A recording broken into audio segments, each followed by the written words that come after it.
Hello everyone, welcome back to my channel Barsa Sabnam. Today I am going to apply this color on my hair.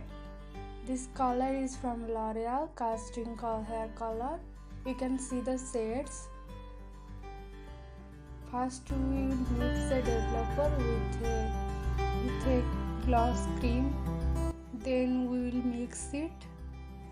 After 15 minutes we will going to apply on my hair. You can see this.